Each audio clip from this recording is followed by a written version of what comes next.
Hola, muy buenas tardes. Mi nombre es Rocío Valero. Estamos en el Suplemento Cultural de la Unión de Morelos. Hoy vamos a hablar un poco sobre esta festividad que pasó la semana pasada, que fue el Festival Mixquihtli. Vamos a ver un poco sobre la historia de las Catrinas. No se vaya, vamos a continuar. Regresamos. José Enrique Cadenas Rojas. ¿Me podrías contar un poco de esta tradición que hoy se está representando, que es la Catrina? Bueno, sí, la Catrina surgió durante el Porfiriato, ya que en esa época la gente salía muy elegante, salía con trajes formales, con zapatos boleados, con sombreros bombachos, con bastones. Entonces el pintor José Guadalupe Posada retrató a una calavera, a un esqueleto, que entonces fue representada con la vestimenta de este tiempo, que fue muy elegante, pero con la peculiaridad de que era como un esqueleto, una Catrina. Y en actual yo estoy portando un traje de charro, que esto surgió desde la Nueva España, ya que los charros surgieron, que eran los hacendados, ya que eran los más ricos y obviamente vestían muy elegante. Entonces los que ellos se dedicaban era en las haciendas, manejar caballos, toros y todos ellos. Y como ya lo dijeran, de gente de dinero vestían ropa muy elegante.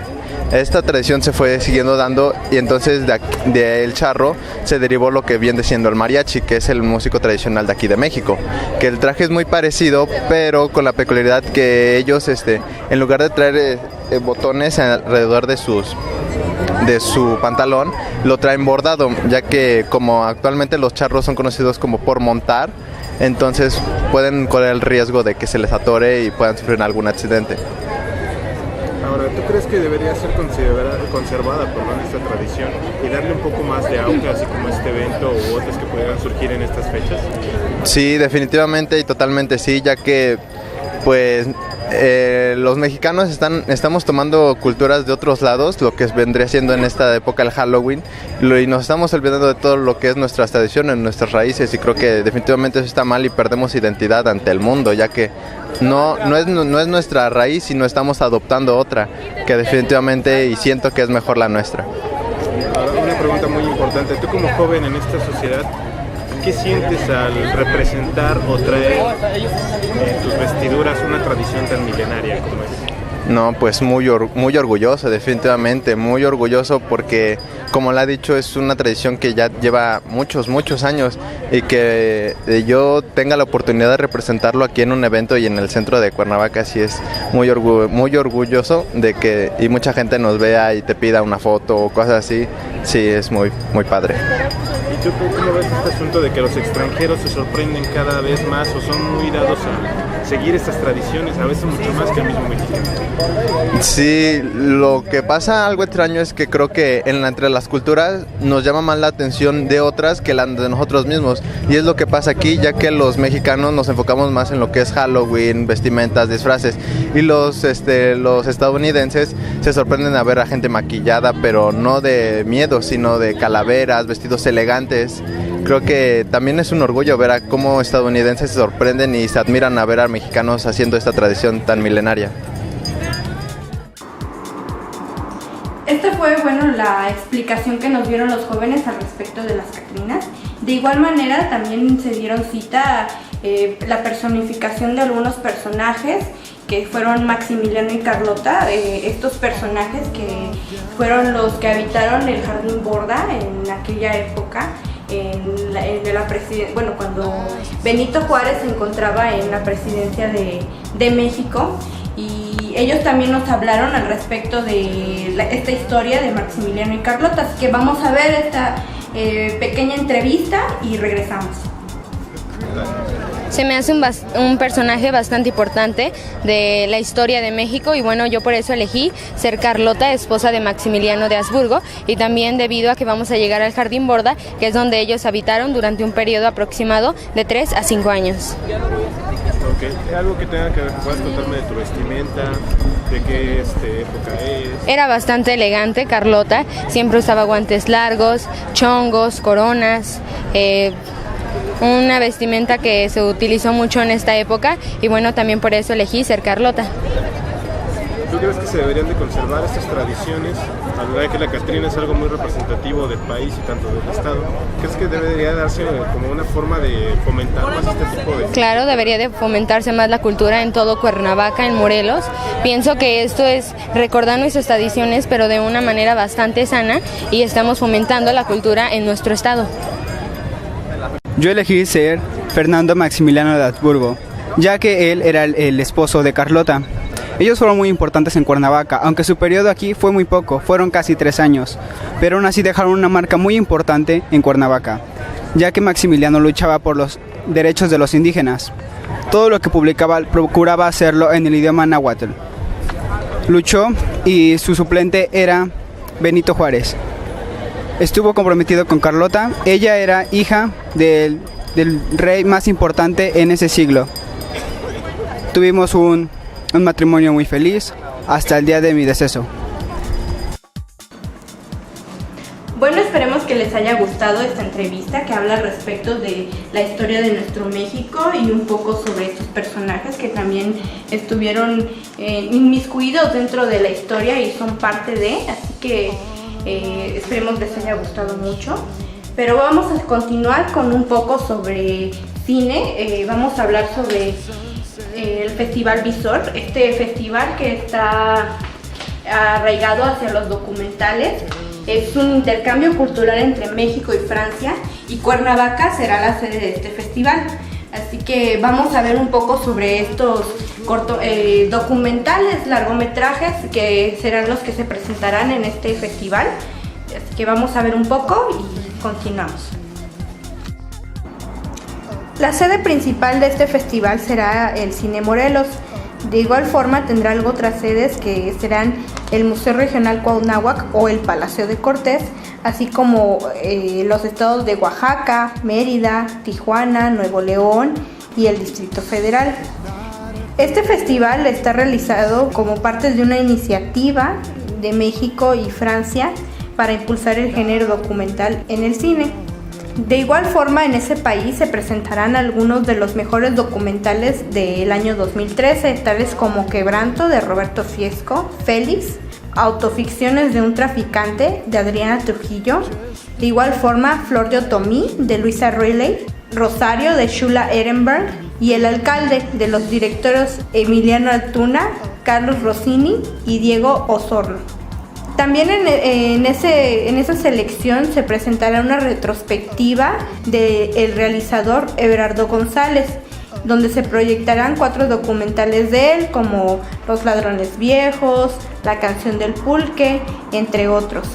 Este festival también cuenta con 3 programas distintos que se realizarán en México, tales como Jóvenes Realizadores, donde se presentará Casa, de Daniela de Feliz, Cenizas, de Idrissa Guiro y Maleni Pavi, Los Chevals de Yamor, de Axel Salvatori y Sin, La llave del cuarto de lavado, de Florent Delavigne y Fred Flory.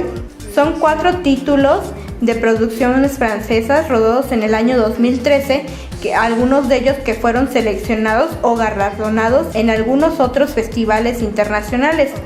El programa 2, llamado Espacios del Ser, se proyectará a La Escala, de Kabev Bakhtari, Viaje en Sol Mayor, de Georgi Lavevsky, Nisida, Crecer en Prisión, de Laura Lastelli, y Comumalca, de François Fouguier.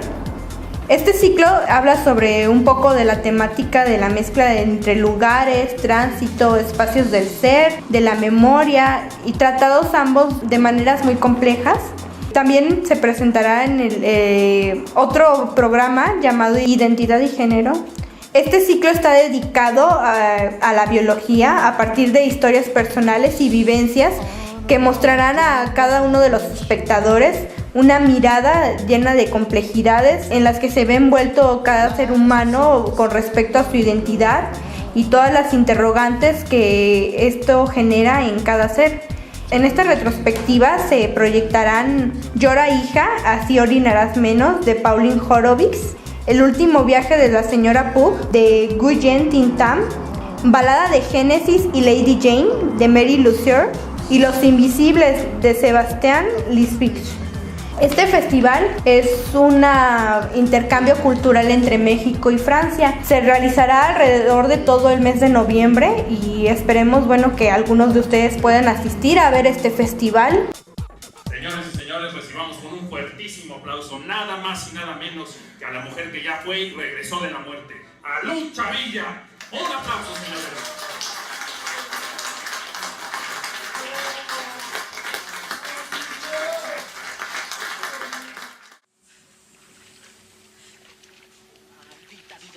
Y yo, mi frustración de niño, yo quise ser siempre rico. Y siempre me daban o de pobre o de indito. Siempre, ¿no?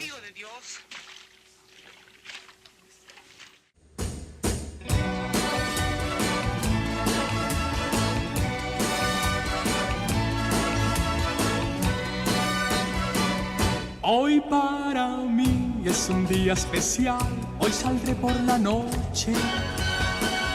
Podré vivir lo que el mundo nos da cuando el sol ya se esconde. Bueno, vamos a seguir con un poco de literatura.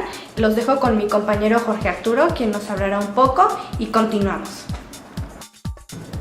¿Qué tal? Los saluda Jorge Arturo Hernández desde este espacio dedicado a la literatura.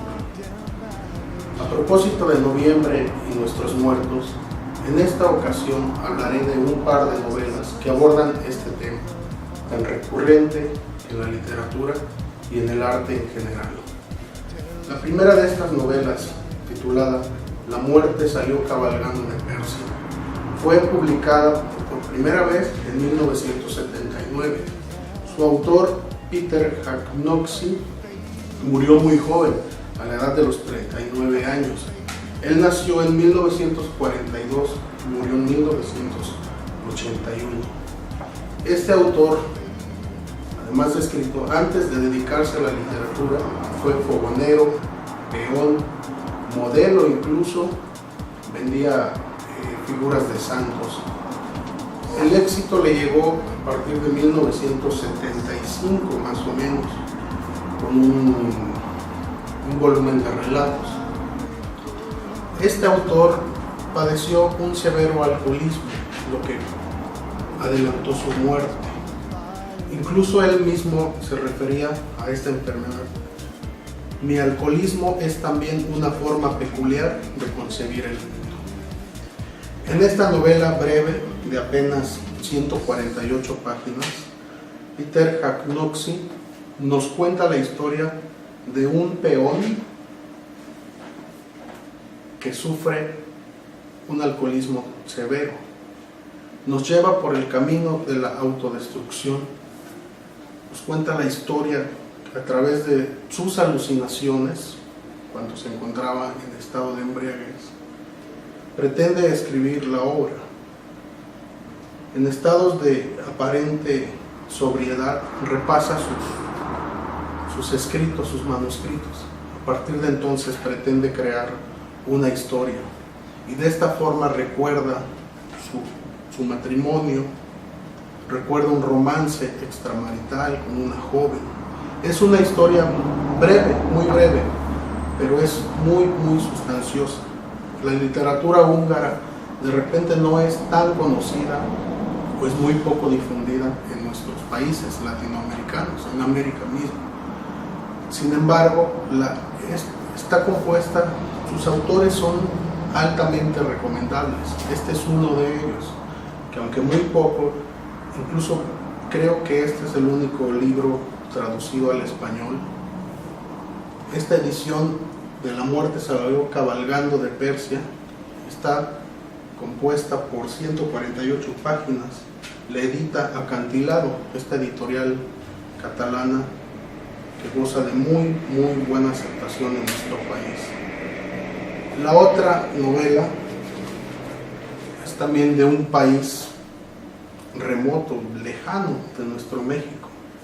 Se trata de Muerte de un apicultor, editada por Nórdica, de su colección Letras Nórdicas. El autor, Lars Gustafsson, nació en 1936 y él aún vive. Incluso él ha sido considerado, es candidato permanente a obtener el Premio Nobel de Literatura. Muerte de un apicultor es considerada su obra mayor en narrativa, porque él también escribe poesía y filosofía. Esta novela de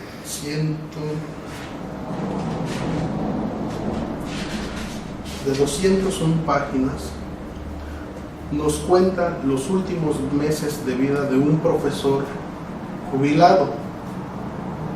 Este profesor ya tiene antecedentes de una enfermedad, sin embargo, no sabe de qué se trata. Tras su visita al hospital, le diagnostican, le realizan estudios. Estos estudios llegan después a su casa. Sin embargo, el profesor, nuestro personaje, decide quemar la carta y no ver los resultados de los estudios. En la novela hay dos vías del dolor, es decir, el dolor físico que padece, que lo aqueja constantemente, y el dolor que se ve reflejado a través de sus recuerdos, de sus vivencias, de todo. La historia de esta novela está contada por el personaje mismo. Hay varios cuadernos que eran propiedad de este profesor jubilado, en los que realizaba diversos apuntes. Son cuadernos de diversos colores, y cada uno hace anotaciones en las que nos va contando su infancia, nos cuenta su matrimonio, lo que fue su matrimonio, porque es un hombre que vive solo, separado. Nos cuentan personajes que van pasando por su casa, un lugar en Suecia, ¿no? De estos lugares remotos que de repente no tenemos una idea de cómo son. Sin embargo, si bien los lugares en esta novela no acaparan la atención del lector, sí nos encontramos con una historia tierna, con un lenguaje, con un lirismo muy, muy, muy bello, es una historia sencilla, sí, bien contada, muy, muy bien contada, puedo decirlo. Y sí, este par de historias, La muerte salió cabalgando de Persia y Muerte de un apicultor, como dije en un principio, a propósito de la muerte, nos invitan a reflexionar sobre este devenir de la vida, ¿no? El fin de los días de las personas. Además son grandes oportunidades para acercarnos a estos países de repente tan lejanos, tan misteriosos para nosotros los mexicanos y el latinoamericano en general. Les repito, Acantilado, La muerte salió cabalgando de Persia, y Nórdica Libros, Muerte de un apicultor. Son dos lecturas breves, muy agradables, y estoy seguro que estas historias marcarán su vida, ya no solo del lector, sino su vida en sí, debido al contenido profundamente humano que hay en ambas. Así que los invito a acercarse a la literatura. Eso fue todo por hoy. Nos vemos en la próxima edición con más libros, más historias, más autores. Gracias. Bueno, esto fue un parte del suplemento de literatura, esperemos les haya gustado. Para terminar este programa vamos a ver un poco de la presentación que dio Calacas Jazz Band en el Festival Mixtli el pasado fin de semana. Ellos hacen una fusión de blues, jazz, charleston y algunas otras influencias de música de los 30s y los años 50. Esperemos les guste y nos vemos en el siguiente programa. Muchas gracias.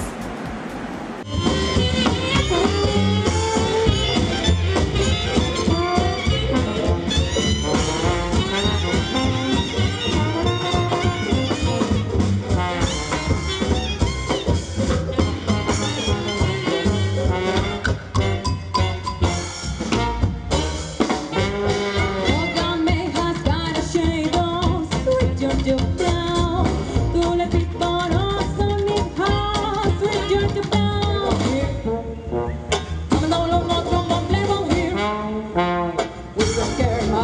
respeto.